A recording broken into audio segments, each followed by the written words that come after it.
Hi, this is Lauren. I wanted to do a short video wrestling with the question, what do we do with our doubt? Because I've recently come to realize that I tend to naturally want to deal with it in a way that's counterproductive. So what do we do with it? Where do we take it? And sort of wrestling through this for myself, I've come to realize that the source of my doubt, while I would like to say that it's from my desire to be intellectually honest. I've actually found through experience that no, actually, when I'm thinking clearly, I don't wrestle with doubt so much. Um, it's more when I'm weighed down with the cares of the world, with discouragement, despair, even depression, because of the trials in my life, health issues, just simply being exhausted. Um, and this is consistent with something I've read of C.S. Lewis in Mere Christianity, where he refers to faith in one sense as the art of holding on to things your reason has once accepted in spite of your changing moods. And I find that to be really the case for me, that it's my changing moods that cause me to waver in my faith. It's the things that actually test my faith, the trials, not any kind of intellectual consistency. I've worked those things out for myself many, many times over, and I believe that what God says is true. I just have to remind myself to keep coming back to that. Now, that's simply a backdrop for what I wanted to talk about today.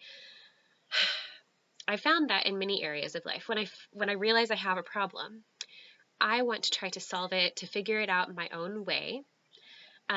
Whether it's something relational or practical, I tend to pull away from others in order to think, to process, to find a solution. I'm very introverted. That's how I deal with it. Um, Other people maybe pull away from a problem or a situation and distract themselves with activity. I tend to pull away and internalize.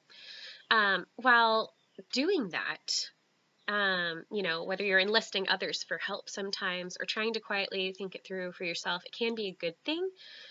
This can also be a way of running away from the Lord. And so recognizing that I do that as a natural tendency with a variety of issues that come up in my life, I recently saw that when I see a lack of faith, when I see that I'm wrestling with doubt, I view that as another problem that I need to solve.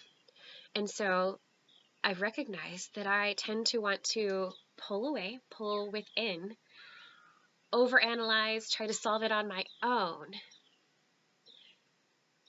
Really, what I'm doing is I'm pulling away from the Lord in order to try to solve my faith crisis.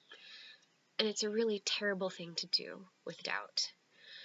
Um, if you look at the Psalms are full of believers who are struggling, whether it's David, Asaph, or any of the other authors that we don't hear mentioned. Um, there are lines like, "Why are you in despair, O my soul? Hope in God." So that's someone who's looking at themselves and questioning. But then there are so many more times when we see, my God, why have you forsaken me?" Or, "Oh God, why have you rejected us? Will you reject us forever? Why do you hide your face from me?" Or, "Has his loving kindness ceased?" Those are the questions that I tend to wrestle with as well. Only I tend to ask them within my own little box here, saying, does God really care? Is he there? Do I even believe this? And I'm focusing everything on myself instead of lifting my eyes and talking to the Lord about it. Um, it's funny when I'm wrestling with my doubt, um, when I'm lacking faith, I don't usually talk to the Lord about it.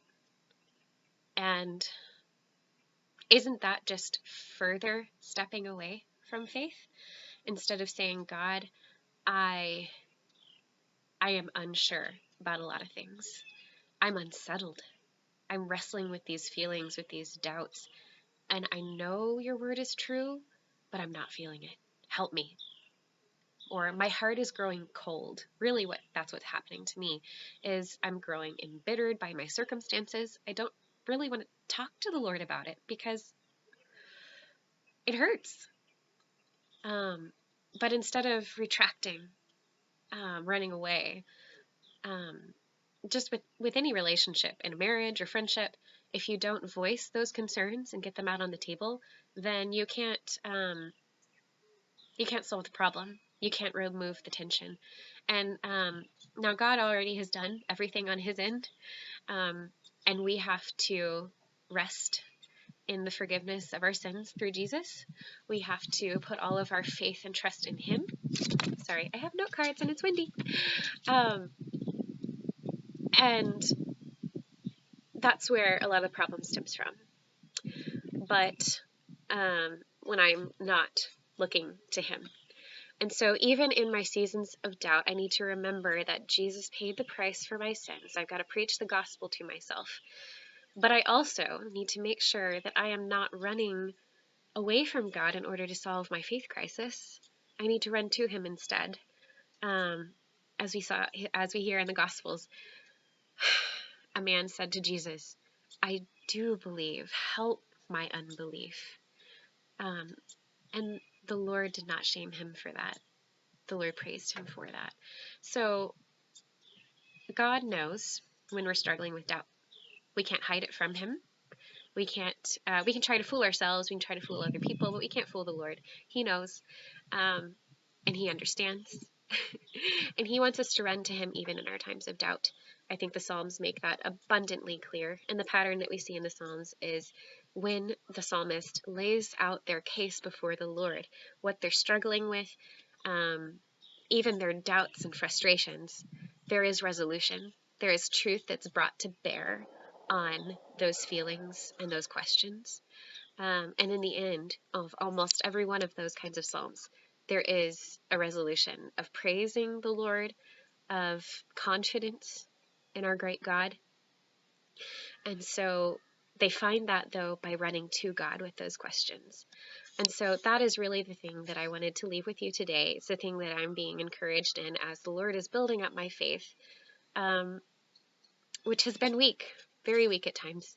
But I know that it is, I'm growing in the Lord, and he is reviving me, helping to melt my cold heart, to make it tender before him again.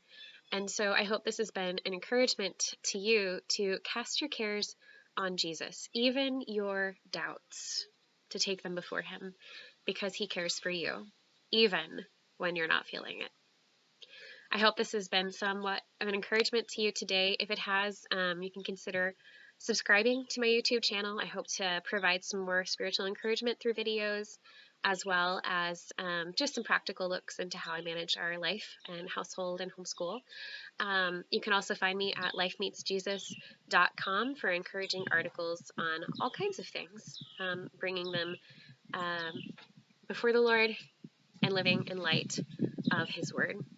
So I apologize again for my post-it notes flashing in front of the screen, but for a first video, I'll accept this. I hope you guys are having a blessed day. Bye.